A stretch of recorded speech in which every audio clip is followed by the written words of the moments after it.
Hello everybody, it's Mike at digitalnomad.net, and I'm checking to make sure I'm actually live here, so bear with me for a minute. I'm broadcasting live from the Tesla, of course, and I just want to log on here to social media to make sure this is actually going through, because sometimes it doesn't go through, as I found. Oh, there we go. Let me see if the sound is working.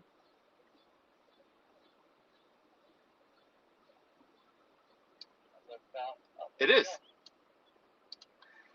All right, well, welcome to everybody out there watching.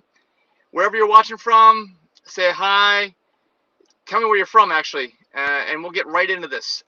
Breaking news is basically that Elon Musk has confirmed that Tesla will indeed be opening up the Supercharger network for all EVs, which is, it's good and bad. It depends, and I want to give you my opinion on that. And before I forget, if you're getting any kind of value out of this video, please hit the like button wherever you're watching and kind of share it with people. Subscribe if you're on our YouTube channels, whatever. But this is a big moment for EV drivers or the transition to electric vehicles, at least if you ask me, because Tesla, as you guys know, has what some people call like a moat, all right, which has helped Tesla as a company really ramp up sales and, of course, increase the market value of their stock price because they've got the supercharger network that they've had since I think about 2014. And before that, it had Model S since 2012. They didn't even have a supercharger network. But ever since then, ever since it was started in 2014, it's been a proprietary network. So only Tesla drivers have been able to charge at the superchargers. And if you guys aren't familiar, the way it works is you plug your car in. Only Tesla has the right connector for their cars. You plug it in, and it just either charges for free, depending upon what you've got, or it doesn't. It builds your account and it tells you at the time like what you're going to be paying. I don't even know if it tells you in advance at this point what's going on. If you guys know that, let me know in the comments. I don't even know because I get it for free. I've got one of the oldest Tesla models. At the end of 2016, beginning of 2017, there was a transition where it was, for the life of the vehicle, no cost at Tesla Superchargers, which has really helped me out with a lot of long distance traveling with me and Denise driving. But more importantly, they changed it over and they said, like, for a lot of the drivers, it was for the life of the original ownership after beginning of 2017. But that lasted for a short period of time. They kind of did that on demand also, based on the needed sales they offered or not. And like I said, I've got the one that's for the life of the vehicle, but some people have it for the life of the original owner.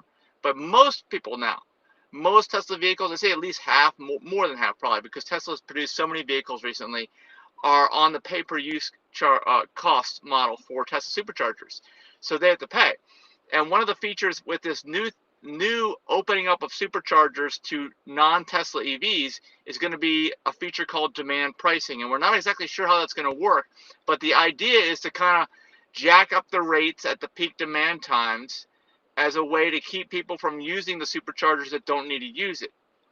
Now, I don't know what that's going to do for people like me who are kind of grandfathered in on the old plan, because up till recently, and including recently, we've kind of been enjoying the fact that Tesla has done a good job balancing actual supercharger use with the number of superchargers. You know, I've seen probably the number of superchargers actually quadruple in the time that I've owned my car. And let me know what you guys think about that, what you've experienced on that. But that's been my experience. So it's been good. But this day, now that Elon Musk has announced that they're going to open up supercharger use to all EVs, I'm a little bit concerned. And it's only going to be one way, too. You got to consider that. Apparently, Tesla is going to have an adapter that you can plug into a Tesla supercharger cable end that will fit and adapt to all other EVs. And it doesn't go the other way around, though. There are no adapters that will adapt all Tesla cars to everyone else's EV chargers. Okay, so what it's going to do is throw a lot more demand onto the Tesla network without ramping up demand for the other people's networks. I'm not sure why Tesla chose to do that, because, you know, like some people like me might be a little concerned that the network's going to get really congested. And I know they say they're going to start, doing this demand-based cost per kilowatt of electricity, but how are we going to know about this? Are we going to know in advance? Do you guys know who pay? I don't even know because I don't pay. So let me know in the comments.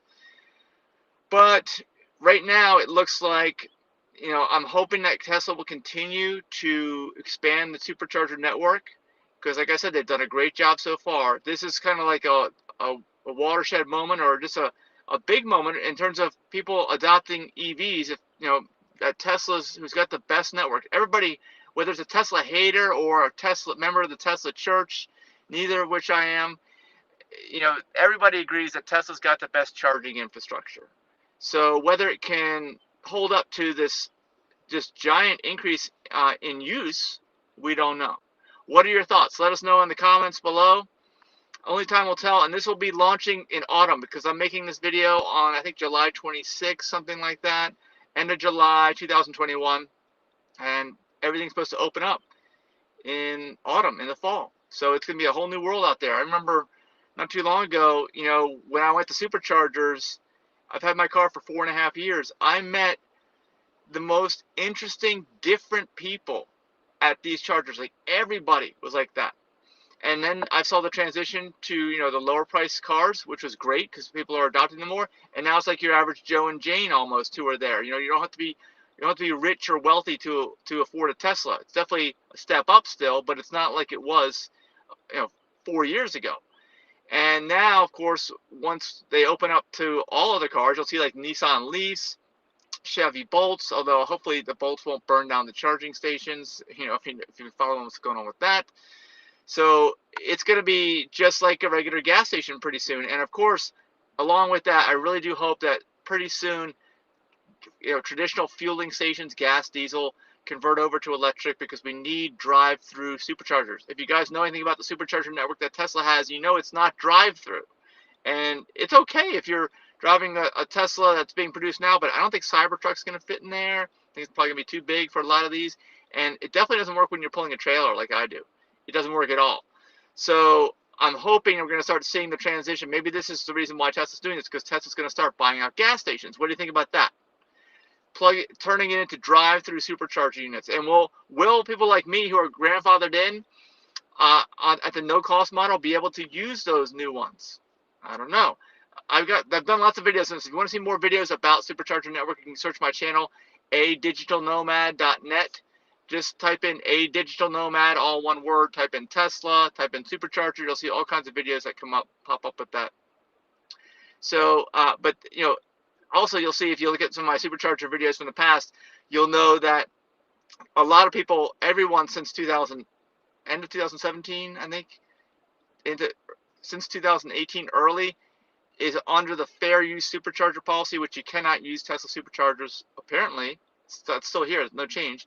Cannot use them for commercial or organizational use for anyone that's acquired a vehicle built after December of 2017. So you guys may not know that, but maybe they'll lift that when they start taking over gas stations. I don't know, but I think this is a great moment in the evolution of how things are going with electric vehicles. I know people will argue all day long whether these EVs are actually better for the environment or not, which I do believe that they are, but there's no tailpipe emissions. That's the biggest thing. Wherever you're around these things, they don't pollute in your vicinity, in the vicinity of a lot of people that are walking. If you close your garage door, it's not going to kill you and your family potentially. They're not lethal in that way. They're not that dangerous. They're not completely foolproof, but they're not dangerous in the way that anything with combustion is. So hopefully soon we'll see EV chargers everywhere. Fuel pumps might be a thing of the past. Maybe they will never go away completely, but let me know your comments down below, please. Love to see your thoughts, hear your thoughts. Share, tag friends. Definitely like the video, subscribe to the channel if this kind of content is important to you. I make breaking news like this as often as I can. And right now, there haven't been too many big deals recently, but this is a big deal. I really do think this is a big deal, and is going to change the landscape of electric-powered motor vehicles and anything else for that matter, but especially electric-powered motor vehicles because they require so much electricity. And this supercharger network is a way to deliver it. We all know it. It works so well.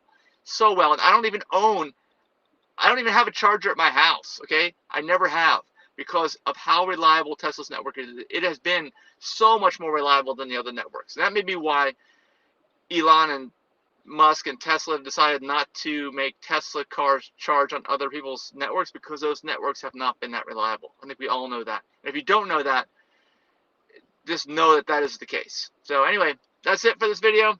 Thanks so much for watching. Remember my channel, adigitalnomad.net on YouTube. Go subscribe. Thanks a lot. Bye-bye.